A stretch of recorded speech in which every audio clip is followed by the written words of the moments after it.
honrar o nome santo do Senhor. Amém. Glorifico, glorifico, Deus. Eu glorifico e bendigo o nome santo de Jesus. Amém. Porque até aqui o Senhor bom, fiel e poderoso tem cuidado de nós. Nós glorificamos a Deus porque sabemos que somos pequenos. Somos pequenos em todos os sentidos. Somos pequenos com a falta de recursos. Somos pequenos com a falta de apoio. Somos pequenos com a falta de membros. Somos pequenos sem apoio e sem filiação. Mas nós temos um grande que está em nosso meio. Amém. Nós temos o Todo-Poderoso que está em nosso meio. As poderosas mãos do Senhor, ela tem se mostrado cada vez mais fiel em nossas vidas. Nós vemos aí que, se não for ao Senhor, os nossos inimigos já teríamos devorado vivo, engolido vivo. Irmãos, passamos dificuldades extremas. E o pastor não pode ficar falando todas as vezes os seus testemunhos. Porque imagina, você vem para a igreja para ouvir uma palavra, receber um apoio, sair daqui inspirado, coração alegre, cheio de fé, e cada um pastor que vive reclamando da história. Então, às vezes, os pastores padecem, sofrem batalhas intensas em todos os setores das nossas vidas. Mas nós preferimos continuar glorificando as poderosas mãos de Deus atuando em nossas vidas. Amém? E é justamente sobre isso que eu quero falar essa noite. Deus me deu uma palavra e eu quero que o Espírito Santo revele e me use conforme a vontade dele. Porque a palavra não é minha, e sim do pastor que mora no meu coração, o Espírito Santo. Amém? Mateus, livro de Mateus, Novo Testamento, capítulo 20, a parábola dos trabalhadores da vinha. Louvado e engrandecido seja o nome santo do Senhor. Louvado e engrandecido seja o nome santo de Jesus, o nosso Salvador. A todos que nos acompanham, se tiver a oportunidade de pegar um exemplar bíblico, nos acompanhar a leitura, eu tenho certeza que Deus irá falar com cada um dos irmãos. Amém? Deus é fiel. Cremos em Ti. Cremos em Deus que há de trabalhar na tua vida essa noite, em nome de Jesus. Amém. Mateus capítulo 20, versículo 1 diz assim. Amém? Amém. Diz assim a palavra de Deus: porque o reino dos céus é semelhante a um homem, pai de família, que saiu de madrugada a assalariar trabalhadores para a sua vinha. E ajustando com os trabalhadores a um dinheiro por dia, mandou-os ir para a sua vinha. E saindo perto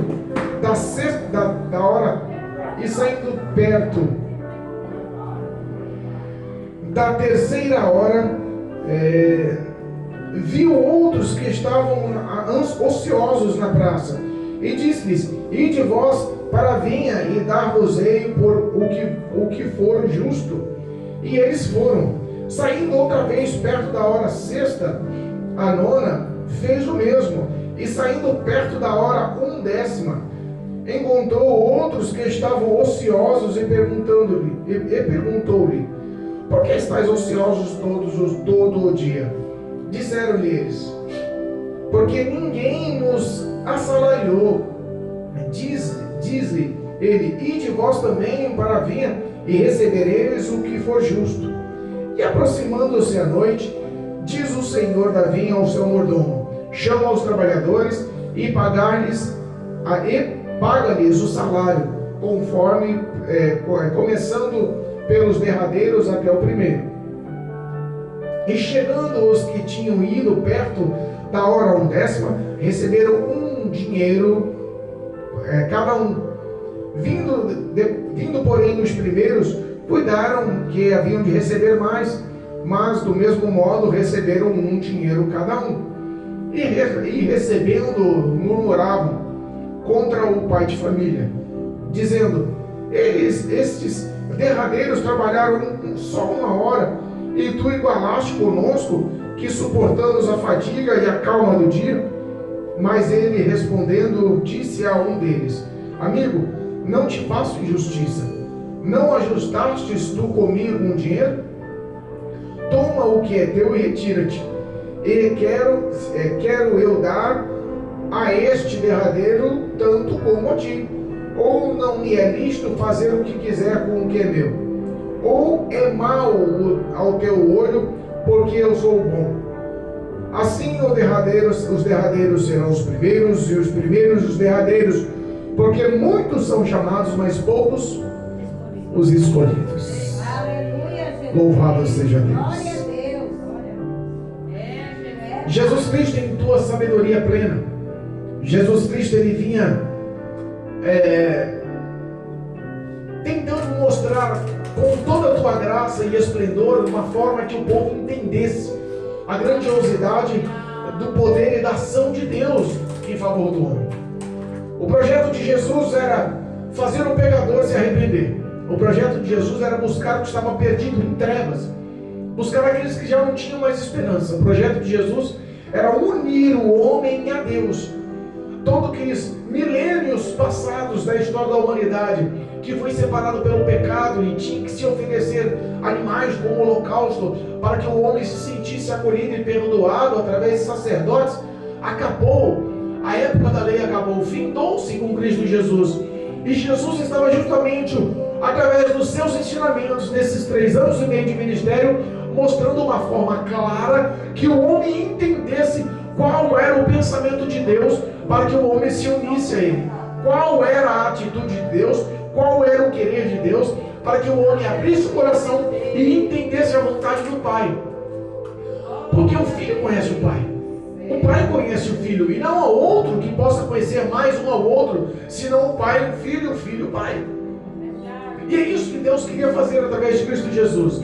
Deus queria unificar a humanidade como Pai. Para isso ele tinha que se mostrar. Então Jesus, ele se mostrava através de parábolas, de historinhas, de contos. Porque dessa forma o homem conseguia entender de uma forma mais simplificada. Porque às vezes, quando nós entendemos que vamos a uma igreja e os pregadores, os preleitores são tão influentes, tão cultos, falam um português tão correto, uma linguística tão perfeita, que às vezes nós não entendemos não o que diz. Saímos de lá cheios de alegria por ouvir ele pregar, mas vazio de conhecimento. E a Bíblia nos ensina que o conhecimento pela palavra que muda a vida do homem. É verdade. Então Jesus, ele tinha que se expressar de uma forma que aquele povo entendesse. E era uma multidão que o rodeava. Aquela multidão serviu de presságio para futuramente todos servirem como canal de bênção, influenciadores e pregadores do Evangelho sobre a face da terra. Não foram só os discípulos, o Evangelho se expandiu e se espalhou para as 204 cidades que estavam ao redor de Jerusalém. E Jesus Cristo, ele fez tudo o que ele podia para se comunicar de uma forma que houvesse perfeição. Quer um exemplo? Se nós pegarmos um pouquinho atrás, no capítulo 18, vamos lá, um pouquinho atrás, falava aqui sobre o perdão de 2 irmãos que brigaram, o versículo 15 em diante. Na sequência, fala Jesus para que eles entendessem o que era o perdão que ocorrera sobre uma briga, uma discórdia, um atrito entre os 2 irmãos. Jesus, para explicar, ele bota a parábola do credor incompassivo. Ele bota a história no versículo 15 do capítulo 18 sobre o perdão entre os 2 irmãos, mas na sequência, para que o povo entendesse, ele monta uma parábola. Ele monta uma parábola dizendo: e por isso o reino do céu pode ser comparado a um certo rei. E ele monta uma parábola para que o povo entendesse o que representasse o perdão. Entendeu? Era mais ou menos assim que Jesus estava fazendo. Repara que aqui começa falando sobre o perdão, e depois o perdão entra num tópico sobre dinheiro. Que o rei naquela cidade perdoou um empréstimo gigantesco, generosíssimo, de 10.000 talentos de ouro. Era uma coisa incrível, não se emprestava. E Deus, e o rei daquela cidade, pela parábola que Cristo explicava, perdoou aquele homem que devia. Verdade. Na sequência, aquele homem que foi perdoado não conseguiu perdoar 100 dinheiros a um dos seus subalternos. E aí ele fez a simbologia: aquele que não consegue perdoar, mas que tem o dinheiro no coração, também não vai receber perdão. Meu Deus. Se você pegar o capítulo 19, entra falando sobre os setores do divórcio. E nós sabemos que tudo que é relacionado nos dias atuais sobre divórcio, o que mais pesa é justamente divisão do que tem. Eita Deus. Mais uma vez fala sobre dinheiro. E para ele explicar sobre o divórcio, ele bota uma parábola: o jovem rico. Você me entendeu? Tinha um jovem rico com toda a sua, com todos com as suas riquezas, os seus empregados. Ele se encontra com Jesus. Verdade. E pergunta: mestre, bom mestre, tradução, você me entendeu? Então, para explicar um acontecido, ele montava uma parábola. Para explicar o que estava acontecendo, para que o povo entendesse, ele montava uma historinha. E é justamente a historinha da parábola do pai de família, dono de uma vinícola, que cuidava e plantava uvas. A Bíblia fala que ele formulou uma história para que o povo entendesse qual era o valor do dinheiro. Porque um jovem rico, ou um mancebo rico, ele não quis abrir mão do dinheiro, dar aos pobres, para ter uma fortuna com Deus, para ter um tesouro nos céus, para ter relacionamento, verdade e acima de tudo salvação para com Deus. É por isso que se montou também a parábola da vinha, a parábola do pai de família. E essa parábola do pai de família nós podemos enxergar com tantas versões, com tantas formas, com tantas visões espirituais, mas o que mais se prega é justamente a comparação dela com a igreja, com os membros que estão efetivos há muito tempo na igreja, já tem cargo, já são muito tempo membros, tem carteirinha, já tem intimidade, já tem a sua rotina, e aqueles que estão chegando agora em pouco tempo tomam o espaço importante. Não é mais ou menos assim? Jesus, ele monta uma parábola, e essa parábola eu consigo enxergá-la de outras formas. Nós entendemos que existia um homem que tinha uma plantação de uvas. Ele era um homem, um pai de família como qualquer outro. Vamos por assim, um fazendeiro, um homem que cultivava, lavrava a terra. Ele não tinha muito dinheiro, mas ele era um homem justo. Ele era um homem reto, íntegro. O Marcelo que gosta de falar assim, né, Marcelo? O negócio, o que é certo, fala na cara e acabou, né, Marcelo? É isso aí.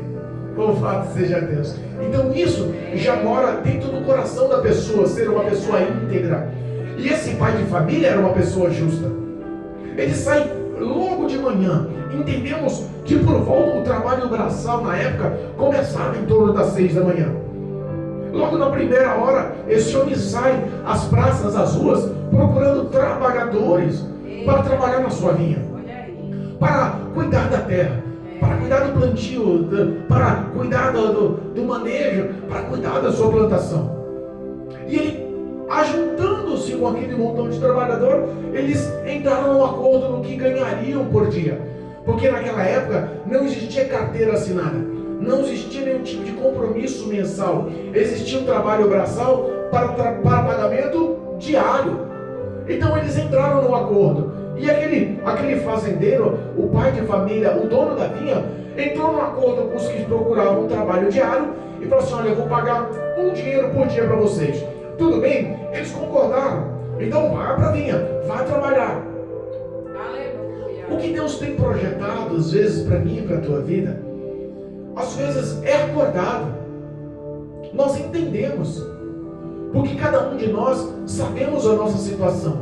Cada trabalhador que estava na praça, esperando logo às 6 da manhã, alguém que passasse e recrutasse eles sabiam a necessidade que eles tinham. Eles sabiam a posição que eles estavam. Eles sabiam aonde eles viviam, qual era as necessidades que eles tinham. Eles sabiam onde o cabo apertava, vulgarmente falando. Nós espiritualmente temos as mesmas necessidades. Porque quando Cristo Jesus morreu na cruz do Calvário, ele se tornou esse pai de família fazendeiro, esse pai de família dono da vinha, esse pai de família vinicultor. E ele está procurando homens e mulheres que queiram trabalhar em sua seara. espiritualmente é igual. Ele procura homens e mulheres que estão necessitados, perdidos, esperando, desesperados, necessitados. E quando ele encontra essas pessoas e eles as chama para o teu evangelho, ele quer que essas pessoas sejam trabalhadoras. Mas o trabalho das nossas vidas não é pôr a mão na terra, não é adubar a terra, não é cuidar das uvas, não é tirar as folhagens, não é cuidar do plantio. O trabalhador que Cristo espera para as nossas vidas é justamente esses homens e mulheres valentes que são transformados, são libertos e são limpos com todo um caráter forjado pela palavra de Deus e saiam a trabalhar, levando o poder desse evangelho, levando o poder transformador que chegou a ele, que mudou a vida dele. O que Cristo quer para isso é que nós possamos fazer que o evangelho se expanda, que o evangelho cresça, que alcance os necessitados. Lá em Isaías capítulo 61 diz Isaías que o Espírito de Deus desceu sobre nós e nos capacitou para levarmos a luz do evangelho, para tirarmos das trevas os que estão perdidos, levar a cura os que estão enfermos, levar a libertação os que estão cativos, para levar a novidade do reino de Deus. É esse tipo de trabalho, é esse tipo de ação espiritual que Deus espera das nossas vidas hoje, que Jesus Cristo espera das nossas vidas hoje. Sabe quem é o papel de Jesus? O papel de Jesus nada mais é do que o do mordomo. O papel de Jesus é do mordomo. O dono da vinha é Deus. O dono da vinha é aquele que ama, é o que tem misericórdia. O Jesus Cristo, o que se apropriou, é o responsável pela fiscalização da mão de obra. É o responsável pelo trabalho. É o responsável por identificar e mostrar qual é o serviço. E é o que nós temos que entender. Às vezes nós somos recrutados e sabemos as nossas necessidades, de onde vimos. Quem era o pastor Assis antes de ser recrutado por Jesus? Quem era o pastor Assis antes de ser achado por Jesus? Porque na realidade não foi nós que encontramos a Cristo, foi Cristo que nos amou, Ele que nos chamou, Ele que nos encontrou, Ele que nos transformou. A nossa vida hoje é regada pelo Espírito Santo, por toda a sua estrutura sorte de bênção, porque a graça do Senhor nos alcançou. Não depende de mim e não depende de ninguém dizer que está apto ou capaz, dizendo que Ele está trabalhando, porque não. É o Espírito Santo que dá força e graça para isso. Já foi dito aqui, eu repito, se não for a misericórdia de Deus, os nossos inimigos teriam nos engolido vivo. E é verdade. E é verdade. Somos amados por Deus. Somos bem vistos por Deus. Deus tem projeto em nossa vida, faz plano em nossa vida. Repara que quando eu tinha 16 anos, uma profetisa levantou-se e falou comigo pela primeira vez. E disse aos 16 anos que Deus teria, a minha esposa viria do mundo, e aconteceu, se converteu, veio do catolicismo. Que eu teria um filho homem, e esse filho homem pregaria o evangelho nos 4 cantos do planeta. Aconteceu, só tenho um filho homem. E que Deus já teria um rebanho me aguardando. Aconteceu, eu estou aguardando. O projeto de ser pastor foi concluído, do casamento foi concluído, do meu filho foi concluído, as nossas vidas estão nas mãos de Deus. Então ele fez o quê? Um acordo. Olha, quando ele me encontrou, ele fez um acordo. Você vai ser pastor, vai ser casado, vai ter um filho pregador, tem um rebanho que te aguarda.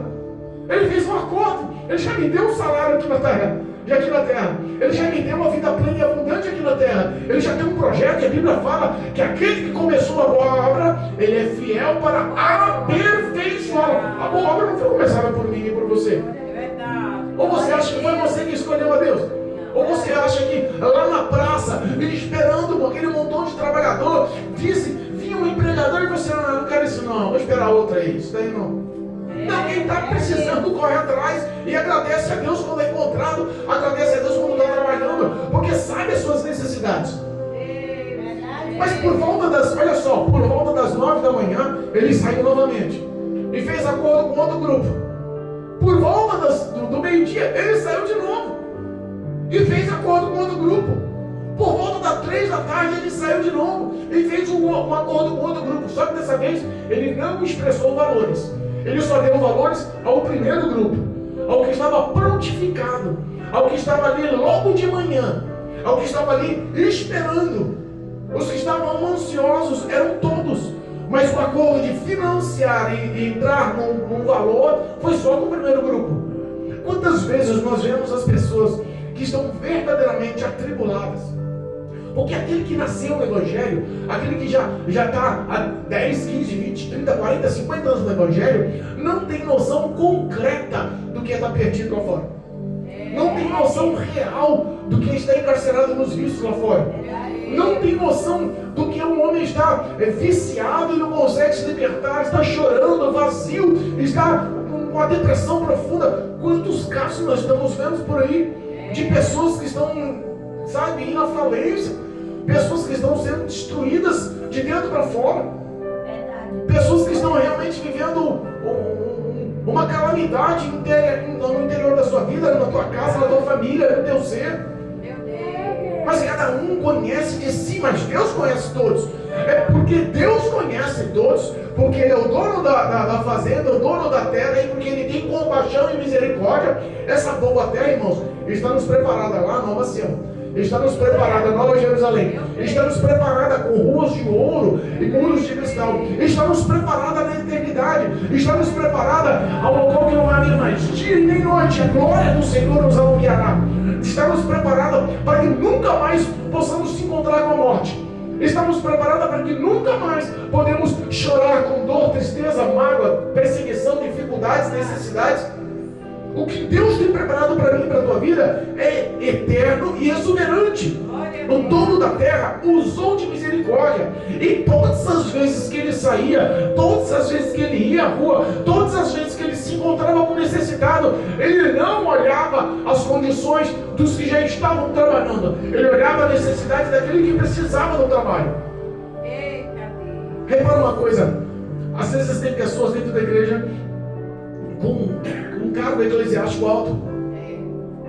Não, eu demorei 25 anos para ser consagrado a presbítero. Eu demorei 30 anos para ser pastor. Aí chega um rapazinho, sabe que o tempo é curto, sabe que o período é curto, sabe que a força do primeiro amor que está no coração dele é tão grande pelo Evangelho, que já não tem as mesmas ações daquele que está 30 anos no Evangelho.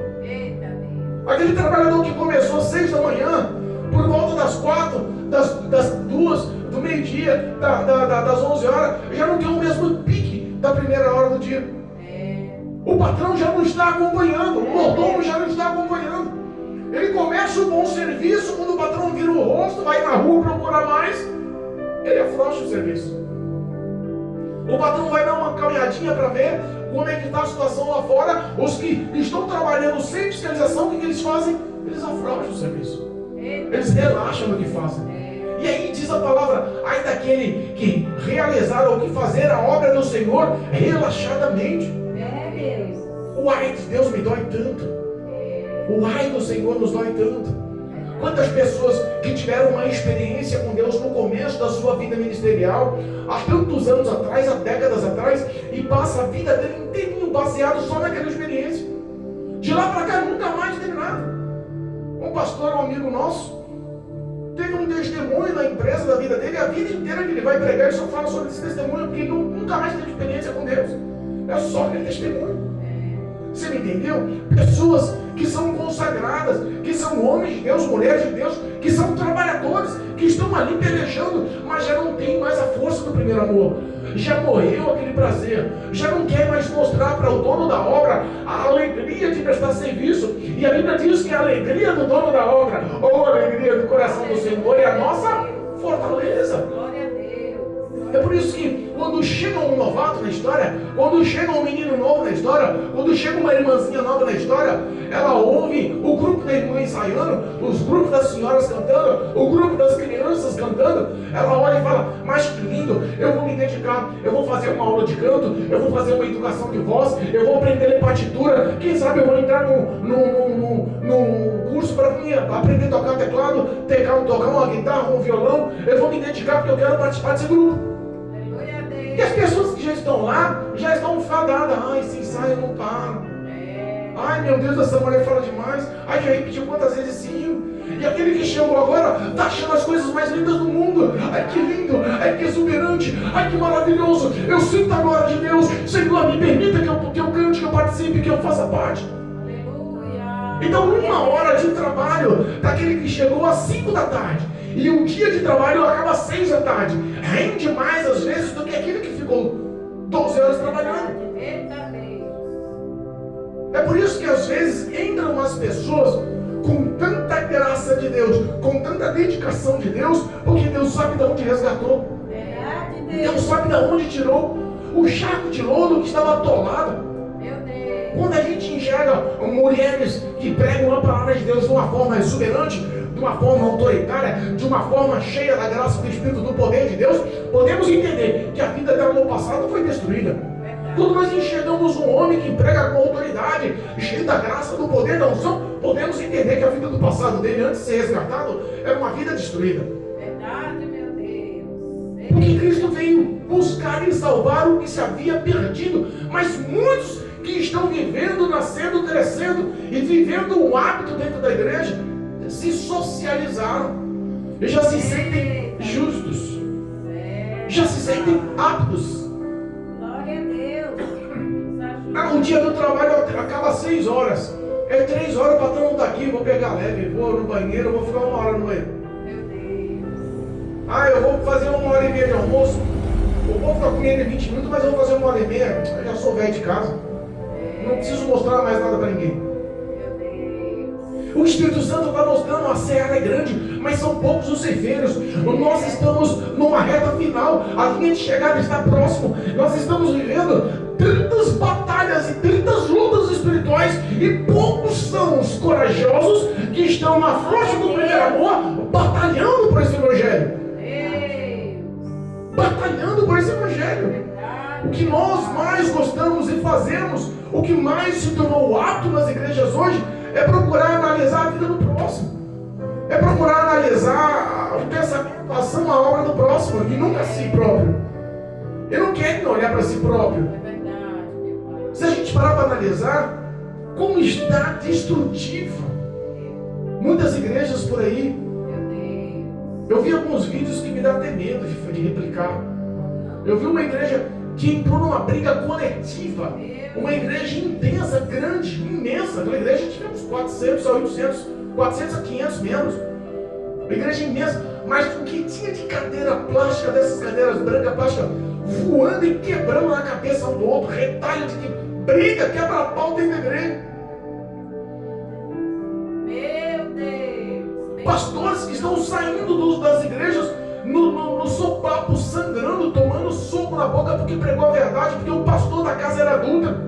Meu Jesus. Pessoas que estão se magoando, já estão olhando e julgando, já não pensam mais no que fala, como vai ser a recepção daquilo que está se falando, não se põe mais no papel dos outros, o que quer é se achar maior e melhor. Os trabalhadores de manhã falam assim: como é que você vai pagar para ele o mesmo que nós? É injusto, eu sou melhor do que ele. Tem muita gente se sentindo maior e melhor dentro da igreja. Mas o dono da terra é o mesmo que conhece a terra do teu coração. O dono da vinha é o mesmo que conhece o fruto do teu coração. Ele não conhece só o fruto da terra dele, ele também conhece o fruto do teu coração. Ele sabe qual é o fruto do teu coração pelos teus olhos. Se os olhos forem bons, os frutos são bons. Mas o que nós mais vemos hoje é uma disputa tão intensa. Mágoas, dores, raízes de amargura sendo lançadas, pessoas se afastando. 90% das pessoas que estão afastadas e passam aqui, eu começo a pregar o evangelho, a gente começa a entrevistar a pessoa, começa a conversar com a pessoa, conhecer a pessoa, o resumo é: sair porque me magoaram, sair porque falaram que não devia e eu era inocente, sair porque o que fizeram comigo não foi certo, não foi justo, doeu e eu não consegui mais voltar na igreja. Você acha que a paz e a comunhão entre o trabalhador que começou às 6 da manhã e aquele que começou às 5 da tarde, na hora de receber o pagamento, vai ser a mesma? Não. Mas o nosso Deus, Ele é justo e Ele não tratou com infidelidade com ninguém. Ele tratou o pagamento. Ele tratou o pagamento com um único grupo. Ele já tratou o pagamento com os mais antigos, porque já sabia o pensamento e os sentimentos do futuro. onipotente, onipresente, onisciente. Entenda, você não está nas mãos de uma pessoa leiga, você está na mão do Todo-Poderoso. Que não adianta você falar por A, por B, tentar justificar, mas Ele conhece a força, a tua dedicação. Ele sabe quantas horas você ora. Ele sabe quantas vezes você jejua. Ele sabe quantas vezes você lê a Bíblia. Ele sabe quantas vezes existe comunhão na tua casa, uma roda de mão para orar, agradecer a Deus. Ele sabe quantas vezes você prega o Evangelho. Ele sabe quantas vezes você se dedica a levar a verdade, o Evangelho, a novidade da palavra de Deus. E não tem como você tapear, isso não dá. A força daqueles que chegaram 3, 5 horas da tarde eram extremamente grandes. Porque eles pensaram da seguinte forma: o dia está acabando. Quem é esse homem bondoso, caritoso, esse homem misericordioso, que olhou para mim e não pensou nos seus valores, só quis me abençoar? Porque ninguém em sã consciência, pagando a diária, vai me pagar uma hora de trabalho, o mesmo valor de um dia. Isso não é justo. Ele falou para mim que ia pagar o que é justo, e eu estou recebendo o que é justo aos olhos dele, e para mim é vitória, é milagre, é maravilha. Glória a Deus. Que nós possamos aprender a ser mais gratos. Porque eu insisto em dizer, o diabo está tentando tirar isso do coração do ser humano, gratidão por tudo que Deus faz. Por tudo que Deus faz. Deus inverte valores, irmãos. Deus inverte valores. As pessoas acham que Deus trabalha da forma que eles acham que é coerente. A Bíblia diz que há caminhos para os homens que parecem bons, mas são caminhos de morte.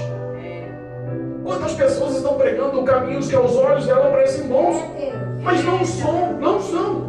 As pessoas estão pregando prosperidade. As pessoas estão pregando aí riquezas.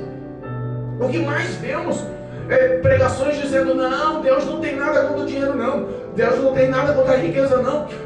O que Deus quer fazer é você ficar rico, próspero, passar dificuldade. Para, isso não é coisa do filho de Deus, não. Se você está vivendo uma vida dessa, você tem que se acertar com Deus, porque Deus é benevolente, dono do ouro e da prata. Ele vai descer bênção tal do céu sobre a tua vida. Mas Deus conhece o coração, sabe para quem dá ou deixa de dar. Pode às vezes dar uma Mercedes 0 km para o Marcelo, que não vai encher o coração do Marcelo. Ou pode dar um carrinho de mão para minha esposa, que vai encher o coração da minha esposa. Olha, esse carrinho de mão é melhor que o dos outros, não dou para ninguém, não vou emprestar. Às vezes enche o coração, causa uma vaidade, porque é simples. E às vezes o Marcelo vai andar de BMW, a AMG, série compressor, top de linha, no valor de R$1,5 milhão, e para ele é que nem um Fusca. Não dá valor nenhum, é um meio de transporte que vai levar para baixo, para cima, põe qualquer um dentro, dá carona para qualquer um, não se envaidece. Então entendam, esse evangelho que se prega hoje, um evangelho de prosperidade, é um evangelho mentiroso. Não é isso que Deus prometeu. Deus prometeu a justiça aos olhos dele, não é aos nossos olhos. Prometeu, combinou um pagamento, mas combinou um pagamento com os primeiros. Os demais não tinha promessa de pagamento, só tinha ideia do que seria justo. E o que é justo para uma pessoa que trabalha 12 horas e uma pessoa que trabalha 1 hora? Receber o mesmo valor? Não. Mas existe uma coisa que nós não levamos em consideração: a graça. A graça. A graça de Deus. A graça de Deus, ela tem um propósito na face da terra: salvar o homem. Tem um propósito sobre a face da terra: salvar o necessitado, salvar o pecador. Só tem esse propósito. Não existe outro propósito no Evangelho. Não existe outro propósito. Não existe propósito de fazer o homem mais sábio do mundo. Não existe o propósito de fazer o homem o maior pregador do mundo. Não existe o propósito de fazer o homem mais cheio de dons, os 9 dons aí para baixo para cima. Não existe esse propósito. Se Deus permitir, Ele faz. É Ele que empobrece, é Ele que enriquece, é Ele que mata, é Ele que dá vida, é Ele que abate, é Ele que exalta. Deus é Deus, Ele sabe o que faz. Mas não é o foco, não é o ponto básico, não é a matriz da história. O que Cristo quer é levar o homem a morar no céu pela eternidade. Aqueles trabalhadores que estavam ociosos, O que a gente pode entender para um trabalhador que saiu de manhã procurando emprego, saiu de manhã lembrando, eu tenho que pagar a conta do A, eu tenho que pagar a conta do B, eu tenho que pagar a conta do C, o meu armário já acabou o arroz, não tem mais leite da criança, meu Deus, o sapato da minha filha já furou o pé, meu chinelinho já arrancou o preguinho de baixo. A cabeça dele está a mil, o coração dele está ocioso, preocupado porque ele tem que dar satisfação, porque ele é o provedor da tua casa. A necessidade é vista pelos olhos de Deus. Verdade, meu Pai. É por isso que quando Deus ele cuida por completo. O que ele faz por completo. É verdade. O que é justo aos olhos dos homens não é justo aos olhos de Deus. Ele faz maior e melhor. Verdade. Ele conhece a tua necessidade. Aleluia. Olha, eu cheguei a ter 2 carros na porta. Eu cheguei a ter 3 motos. Hoje eu não tenho nada, nem uma bicicleta. Mas posso falar? Eu estou mais feliz e mais completo, porque tudo aquilo no passado me fazia distanciar-se de Deus. Aleluia. Hoje não. Então mudou-se os valores. Glória a Deus. É isso que aqueles trabalhadores que estavam desde manhã trabalhando não entenderam. Quando o mordomo começou a chamar para pagar, começou a chamar, o cara começou a trabalhar 5 da tarde, 3 da tarde, meio-dia, e eles foram primeiro a receber. O cara falou assim: rapaz, estou aqui desde as 6 da manhã. Estou aqui desde as 6 da manhã. O dono da vinha, ele ouve os murmurinhos, eles ouvem as reclamações. Ou você acha que Deus não conhece o pensamento? Não conhece as rodinhas, não conhece as falas, não conhece aqueles que te apontam, não conhece aqueles que te ficam te julgando, falando, insinuando. Fala o que não viu, menciona o que não aconteceu. O intuito é destruir a sua moral, o intuito é acabar com a tua intimidade com o dono. Meu Deus. O intuito é acabar com a tua intimidade com o dono da vinha. É verdade. O diabo só tem esse projeto: afastar o homem de Deus através do pecado. É por isso que lança-se esse tipo de ações. O dono da vinha, o dono da terra, ele chama o mordomo e fala: traz os trabalhadores que eu vou fazer o pagamento. Mas quando ele começa a pagar, ele já ouve as histórias. Porque quando começa a surgir bênção na vida do trabalhador, quando começa a surgir bênção, manifestação de glória na mão do trabalhador, na história do trabalhador, muitos querem questionar, mas não sabem o quanto ele trabalhou naquela 1 hora. Às vezes naquela 1 hora, ele fez uma tarefa muito maior que os outros. Ele se empenhou e trabalhou, talvez as mãos dele se abriram, os pés dele estão todos machucados. Ele trabalhou sem perder o fôlego direto para mostrar bom serviço, para que ele seja bem visto aos olhos do dono da terra. Nós muitas das vezes esquecemos de Deus. Nós lembramos somente do que nos agrada. De agradar a Deus, não. Mas do que nos agrada, nós lembramos. Do que nos agrada, nós queremos. Deus conhecia o coração daqueles que estavam falando mal, daqueles que estavam questionando. Sabe aqueles que falam: não vai valer a pena? Essa diaconisa não vai conseguir nada. Ah, essa diaconisa não merece. Não, eu mereço mais. Eu mereço mais. Não, larga essa história aí. Se unir a mim, vai ficar melhor. Mas se é por mim, tudo bem. Se não é por mim, é contra mim. Meu Deus. Infelizmente tem pessoas assim. Quem é Dalvinha? Não, Dalvinha não pode. Dalvinha não sossega em canto nenhum. Aquela mulher é uma espoleta. De não, porque ela tem rodinha no pé. Aquela mulher não vai parar em canto nenhum. Não conhece a história, não conhece a necessidade, não sabe de onde Deus tirou, não sabe o projeto de Deus, não sabe o plano de vitória, não sabe aonde Deus quer colocar lá em cima. O projeto é achar que a visão dele é justa e é correta. E o dono da terra, Cristo Jesus, o mordomo que te chama ao acerto de contas na presença de Deus, vai lhe dar a recompensa maior e melhor do que você possa pensar. Eu insisto em dizer, às vezes as provas são longas, às vezes as provas são doídas, às vezes as dificuldades, o deserto que Deus põe é tão difícil de atravessar, o vale que Deus põe parece que nunca vai ter fim. As dificuldades são tão intensas, a gente chora tanto, sofre tanto, padece tanto, mas a gente fala que não está aguentando mais, está no limite. Aí um milagre acontece, a bênção vem, a história muda, Deus levanta, exalta, Deus faz o milagre acontecer. E quando toda a glória acontece, a alegria preenche teu coração, procura a dor do passado. Você não consegue nem lembrar da dor do passado, não consegue lembrar do tempo. Olha, eu sofri tanto, mas nem me lembro mais, nem me dói mais. Estou tão alegre com a graça de Deus, estou tão alegre com a presença do dono da terra na minha vida. Obrigado, meu Deus. persevere. Aleluia. Trabalhe de uma forma que você nunca trabalhou para o Evangelho. Ore de uma forma que você nunca orou pelo Evangelho. Consagre e jejum de uma forma que você nunca consagrou. Pregue o Evangelho de uma forma que você nunca pregou. Porque todas as vezes que você trabalha para o dono da terra, ele lhe dá um pagamento muito mais justo e muito mais poderoso, muito mais recompensado aos nossos olhos.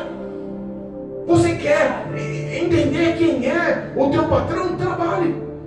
Ele é um patrão fiel. Não existe patrão maior. Existe um testemunho de uma missionária que eu admiro muito. Existe um testemunho de uma missionária que eu admiro muito. O nome dela é Kelly Gaspar. O testemunho dela é fortíssimo. Ela começa o testemunho dizendo assim: olha, meu nome é Kelly Gaspar, eu sou missionária. E já desde o início eu quero falar que se eu tivesse 1000 vidas, eu seria missionária nas 1000 vidas. Porque não existe patrão maior, mais fiel e mais poderoso do que o meu Jesus. Às vezes nós não conseguimos enxergar a bondade de Deus, as ações de Deus em nossas vidas. Sabe por quê? Porque nós estamos pensando no que é justo para nós, aos nossos olhos, aos nossos pensamentos. As nossas recompensas são menores e Deus quer nos aplanar para nos colocar em locais muito maiores, porque a visão de Deus é maior, o caminho de Deus é maior, a recompensa de Deus é maior. Ele só quer que você viva a força do primeiro amor. Aquela 1 hora de trabalho, das 5 até as 6 da tarde, acho que foi 1 hora suada do cara não parar nem para respirar, nem para tomar um copo d'água. Ele deve ter ficado ali na lavoura 20, sabe, todo o tempo ali naquela, mostrando tudo que podia de melhor. Os outros já estavam todos parando, já não aguentava mais, já dava mais preguiça, enrolando. E quando viu, o cara acabou de chegar fazendo tudo diferencial. O cara pensou: tá bem, 1 hora só. Mas os olhos do dono estão a fim de te recompensar pela força do teu amor na seara, força do teu amor no plantio, força do teu amor em cuidar dos frutos, força do teu amor em zelar pelo que Deus colocou na tua mão. Qual é a obra, qual é a missão, qual é a tarefa que Deus colocou nas tuas mãos? Se Deus chamou para ser uma obreira, uma diaconisa, seja a maior e a melhor obreira, a maior e a melhor diaconisa. Sirva com amor, sirva com prazer. Ele admoeste, pregue, aconselhe, ore, abençoe. Se chamou para ser um diácono, se chamou para ser uma pedagoga, faça tudo que Deus colocou nas tuas mãos, faça com excelência, faça com todo o coração, faça com que você estivesse vivendo o último dia da sua vida. Vou fazer o melhor hoje, porque amanhã eu não sei. Eu quero agradar hoje o meu Deus, porque amanhã eu não sei. Aqueles fizeram o melhor, é por isso que a recompensa foi justa aos olhos de Deus. Ele vai recompensar pelo fruto do teu coração. O que está plantado no teu coração para ser recompensado para Deus? Porque tem tantas pessoas que estão tantos anos dentro da igreja, mas só tem frutos maus no coração. E pessoas que acabaram de iniciar, e você vê a glória dos céus, a glória do trono de Deus, a glória da face do próprio Deus brilhando sobre aquela pessoa. Tem um amigo meu que ele está como supervisor de uma casa de apoio de dependentes químicos. Mas ele me manda para mim todos os dias as orações deles. Ele me manda para mim todos os dias eles louvando. Eu postei no Facebook, inclusive, fiquei tão apaixonado pela forma que eles louvavam. Sabe como eles louvavam? Eles louvavam numa casa rústica, com bloco, tijolo, não tinha um microfone, uma caixinha, um solzinho rateando lá, mas fazendo fundo playback, mas eles cantavam com uma alma, com tanto prazer, louvor, batendo no peito e se rasgando e se abrindo. Eu sou um milagre, sabe? Ele cantando, eu falei: meu, a unção e a glória de Deus está mais ali do que em muitos shows para milhões de pessoas. É por isso que o pagamento do Senhor é diferente. O pagamento do Senhor é justo aos olhos do Senhor. E o que Ele tem preparado para você?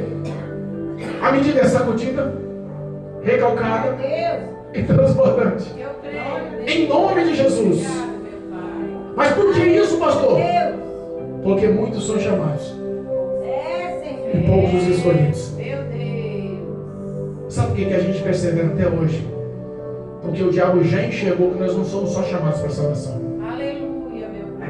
O diabo já enxergou que nós somos escolhidos por Deus.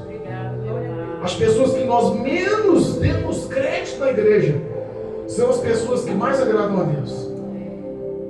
Um dia eu estava necessitado, adoecido, passei 10 dias ali chorando de dor, ou para voltar. Pastor está doente também, viu, irmãos? Pastor chora doente também, viu? Pastor chora. E minha esposa pediu oração para o Marcelo. E Deus falou no meu coração nos sonhos. Em um sonho, que o Marcelo tinha a oração com a fé mais pura dessa igreja. Marcelo, não importa o que os outros pensam a teu respeito, importa o que o pai de família, o dono da vinha, o todo-poderoso Deus enxerga no coração do Marcelo. A fé mais pura da igreja é a do Marcelo. Muitos poderiam falar, é do pastor. Não, é a do Marcelo. Muitos poderiam falar, é do diácono. Não, é do Marcelo. Então entenda, é Cristo quem preparou a tua recompensa. E o nosso maior e melhor alvo não é ser aprovado pelos homens. Porque todos aqueles que trabalharam 6 da manhã, 9 da manhã, meio-dia, 3 da tarde, 5 da tarde, às vezes não se tornaram amigos e unidos pela difusão, pela divergência, a discrepância do horário. Porque o salário foi o mesmo, mas o trabalho não foi o mesmo. O tempo do trabalho não foi o mesmo. Mas a aplicação ao trabalho também foi diferente.